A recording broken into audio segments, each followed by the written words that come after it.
good morning. Welcome to Author Pep Talk. This morning I have with me Elizabeth Ducie, and you will be so impressed with her journey, her writing journey, and what it has meant to her and how she's used it to enrich her life. She's a poet, a novelist, and a business writer with several awards under her belt. And we met through the Women in Publishing community. And I'm just so thrilled to have her here. Welcome. Thank you very much, Cindy. It's great to be here. Thank you. And now tell us where you're coming to us from. Okay, yes, I think people can guess by my accent. I'm not from around here. I'm a Brit. Well, actually, I'm dual nationality. I'm both British and Irish. And I live in Devon, which is in the southwest of England. So I'm down in the foot of the map. Wonderful, wonderful. That sounds great. Now, because the Women in Publishing is from people in all areas of the world, it's so nice to be able to connect with other people and in other areas and just see it. The thing that hits me is the fact that we're all in this together and we're all just so much alike, right? In Absolutely. writers and creators in general, creative people. So tell us a little bit about your journey, your writing journey, and how you've continued to just keep coming back to that, to your writing, and why. Okay. Um, right. Well, it all started back when I was a teenager. I've been an avid reader since before I could go to school. I've always read, and I used to enjoy writing uh, essays and things at school. And when I was about 14, I entered a competition in the newspaper, where it was a 4 week competition, and we had to write a short story, poem. There was a crossword, and I can't for the life of me remember what the fourth bit was, but I know that the short story was excruciatingly bad. Um, and the poem wasn't much better. And my father kept the poem in his wallet for years and carried it around with him. Oh, I love that. I hope he never read it to anybody, but anyway, I won. I was one of the winners of the competition, and as a result, I ended up on a 3 week trip around France, Spain, and Portugal. Which, you Wow. know, if if if I won that today, I would be absolutely delighted. Oh, At for the age of sure. at, but at the age of 14, as somebody who'd barely been out of Birmingham, let alone out of the country, and for whom anything different from meat and two veg was very, very out, far out of my comfort zone. It was a difficult 3 weeks, but I in the end I enjoyed it. Um, but despite that promising start, I my basic education really was scientific, and I remained in the science streams. And I became a manufacturing consultant in the international pharmaceutical industry. So for 30 odd years, I traveled all around the world, primarily in places where the industry was underdeveloped and needed to be pulled up to bring it to modern day standards. Um, and that was absolutely wonderful. I spent a lot of time working. I started off working in Latin America, but when I left the large company that I was working for and became an independent consultant, I found after that all the jobs were eastwards rather than westwards. Um, and so I did a lot of work in Russia and the former Soviet Union Wow. countries, in Africa, and in some parts of the Middle East. Um, and it was a real privilege and a really fascinating time. Um, and during that time, of course, I was writing the whole time, but they were all non-fiction. Everything I wrote was true. It was an audit report, or it was a training manual, or a textbook. Everything, say every word, and there were millions of them, were true words. But at the same time, of course, I was picking up stories and anecdotes and things as I traveled around. And being in Russia the day that the ruble crashed in the 1990s, being in Belgrade the day that Milosevic was extradited to the Wow. Hague, all sorts of things like that. And people kept saying to me, "You really should write all these stories down." And I go, "Yeah, yeah, yeah. One of these days, one of these days." Um, and then back in about 2005, something like that, I had a bit of a health scare, and it suddenly dawned on me that one of those days isn't always that far out into the future. Um, and I thought maybe I'll have a go at this uh, fiction lark. Or at least it wasn't so much, should I say, creative writing rather than fiction, because what I thought I was going to do was write travel stories, stuff based on what I'd actually done. And I started, and I did a diploma in creative writing because obviously writing textbooks and writing creatively is very different. Um, and I found that actually I couldn't do the travel stuff very well. It didn't sort of come alive. But what I did find I could do was take little nuggets of real things and put them in fictional settings. So for example, I sat in an airport once and watched a whole family in floods of tears saying goodbye to a young man who was going off somewhere. And I thought, I wonder where he's going and I wonder why he's going. And I put that into a story and things like that. So this was, say, like 2005, 2006. And I thought, I'm going to have a go at a novel. And the novel was going to be based on, again, some of the things that had happened to me in Russia. And I started writing it, and I wrote the first 6 or 8 chapters, and I polished them, and I changed them around, and I got rid of one and put in another. And that took me about 4 years to get nowhere with this novel. So I then signed up to do an MA in creative writing at our local university. So by this time, I was in my late 50s and going back to university campus at that age is it's quite a big step. Not because the work would be difficult, but because what do you wear for something like that? Uh, so I went back, I did the M, and my thought was, if I can finish the novel during the 2 years of the MA, then that'll be fine. If I can't do it, I will accept that I'm going to stick with short stories.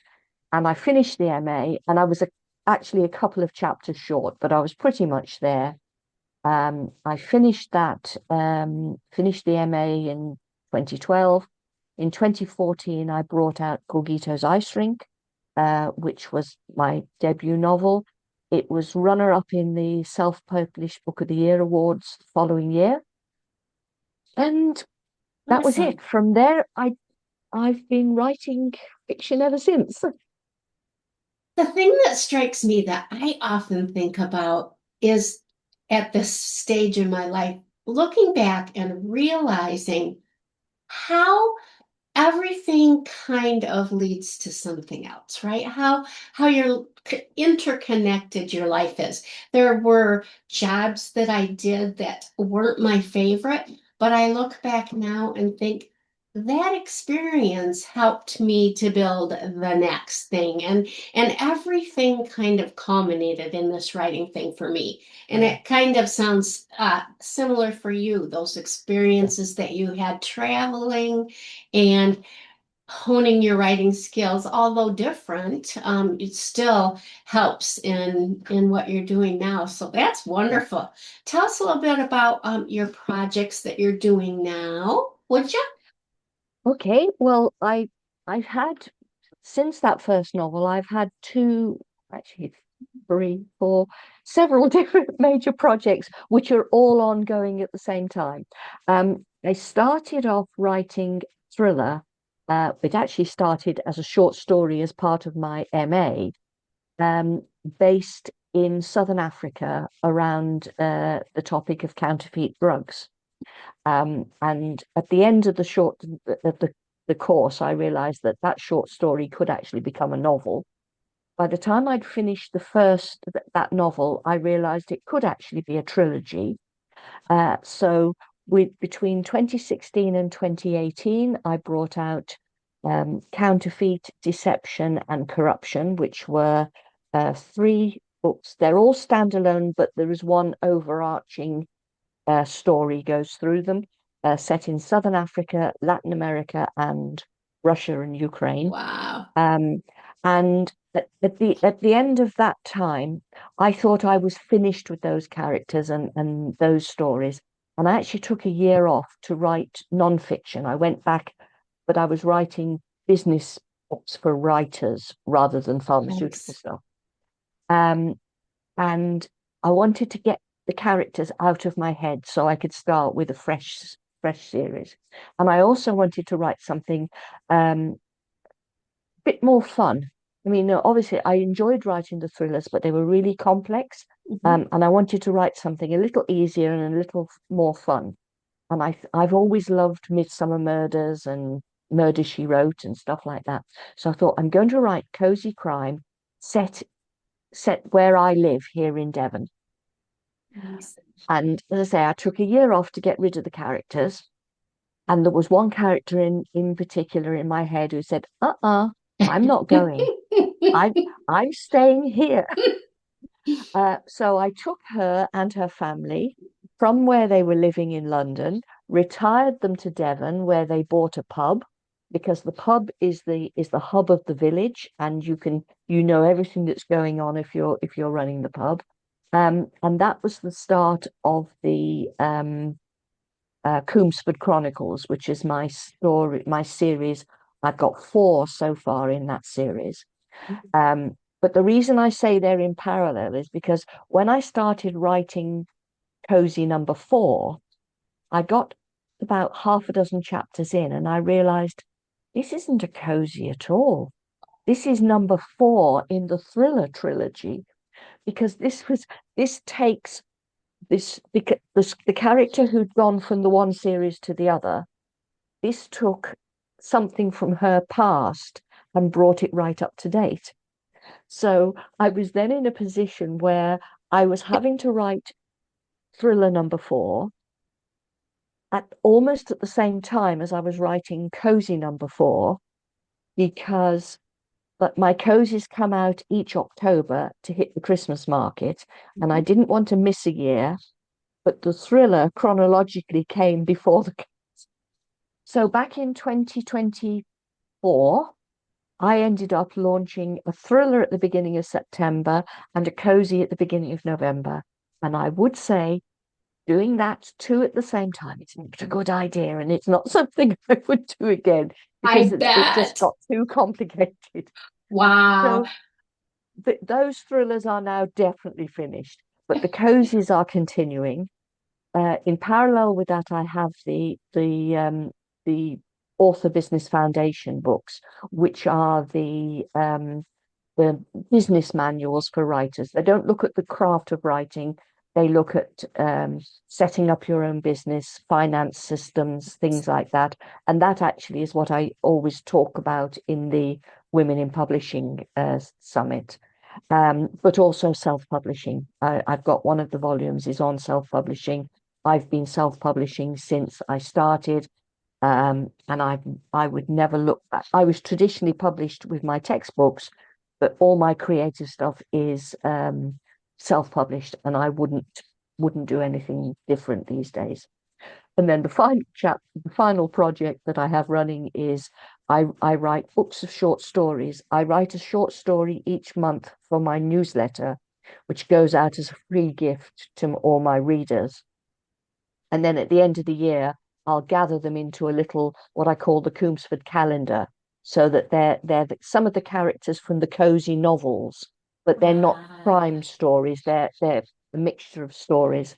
And I've got three of those. I'm working on the fourth at the moment. So yeah, A lot going Perfect. on at once. I guess so. I guess so.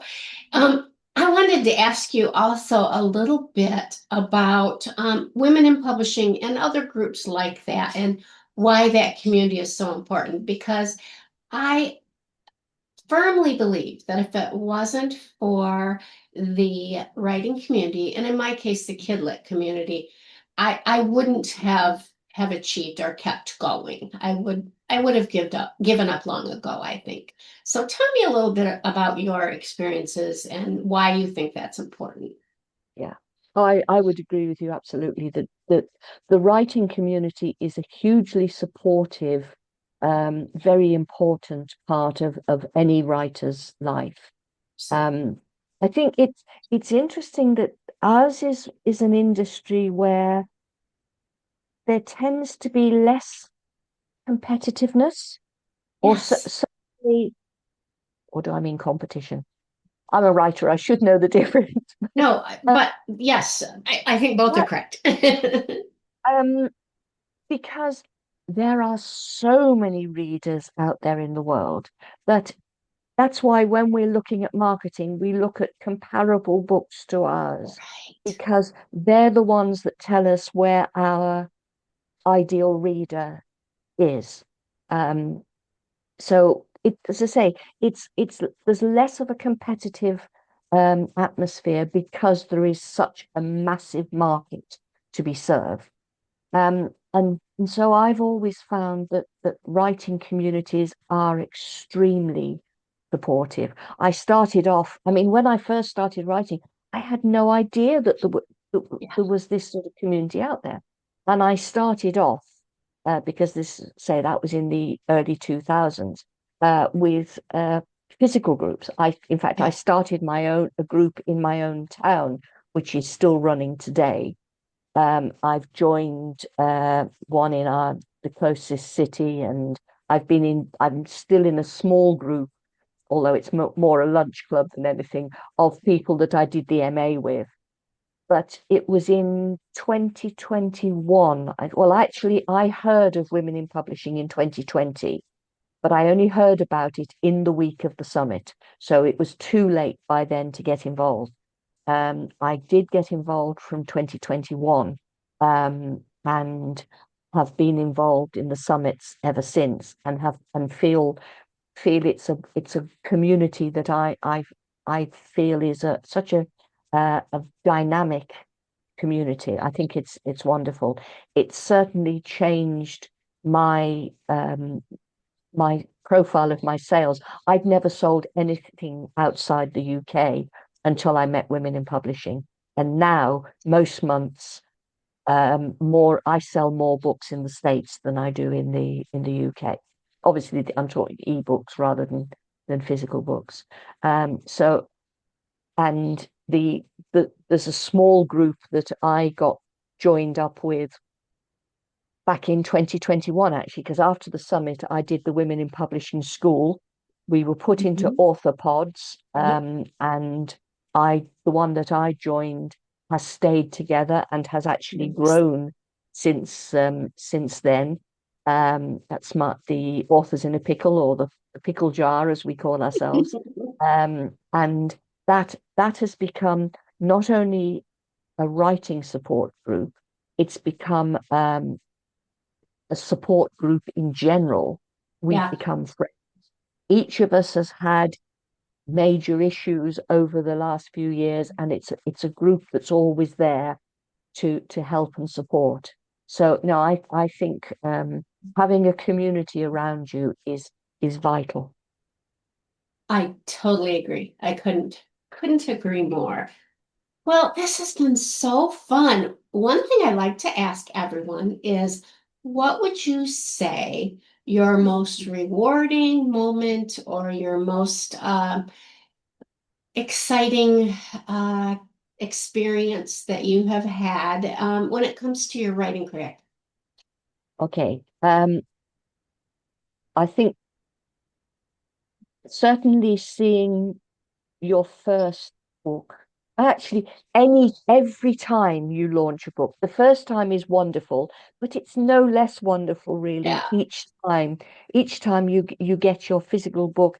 And even though I'm sure most of us spend more time reading ebooks than anything these days, having a physical book in front of you with your name on the front and with an illustration which really brings alive the story you've written on, that to me is always a very important moment. And the recent Women in Publishing Summit, where I got the Lifetime Achievement Award, uh, I found that that was the most thrilling moment of all. I was absolutely, really surprised and delighted by that. I can only imagine. That is wonderful. And all of this is just proof of a mantra I have, and I know you have too, that is, it's never too late. Absolutely. The word too, I like to say, is an excuse. I'm not too old. It's not too late.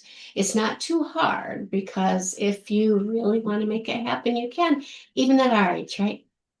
Absolutely. I completely agree. Yes.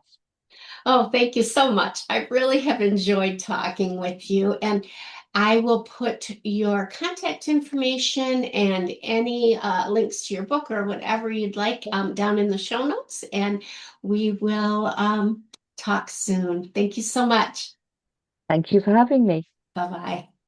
Bye.